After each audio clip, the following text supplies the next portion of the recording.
Better shake your booties for black girl nerds. I saw the movie. There were so many hilarious moments. I mean, the screening room was like laughing and cracking up at the way the family was portrayed. So great job.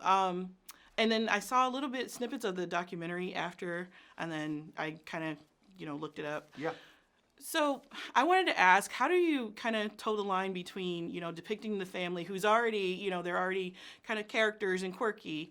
How do you do funny without kind of going overboard into like parody of right.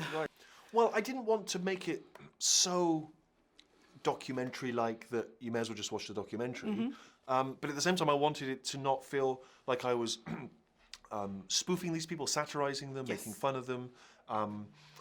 They are larger than life. I don't have to do a lot of work there. I didn't want them to become caricatures. I wanted them to be funny and warm and complicated in the way that the real family are.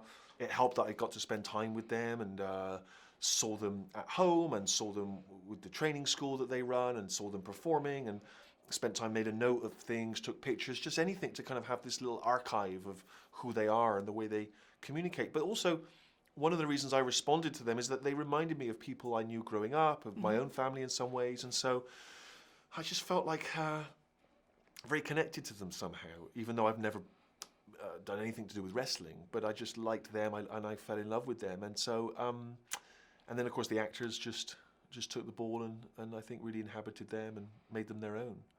Yeah, and it worked very, very well. And I remember when we spoke on the phone, you said this is not just a wrestling movie. Right. This is about Paige Soraya and her story. But I also saw a little bit about her brother Zach. So is there a message in his journey that you? I think there's a very significant message. I think that this is a story about a woman of exceptional talent who goes from a small town and succeeds at the very top of the profession she is pursuing, which is wrestling.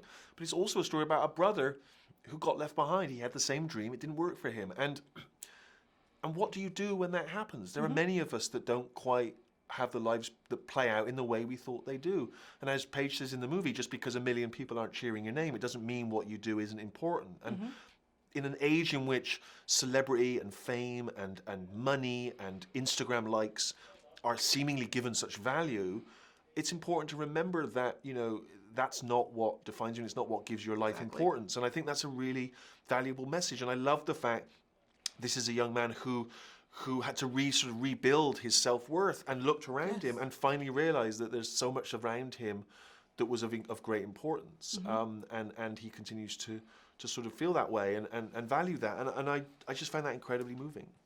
Yeah, and I think the message in there was really, really strong, and it kind of made it kind of a double, thing for boys and girls who are coming up and watching wrestling. And, this is so not a wrestling movie.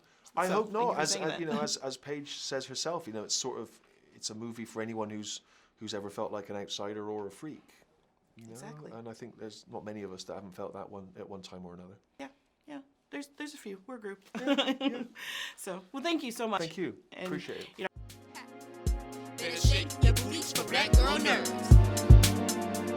Better shake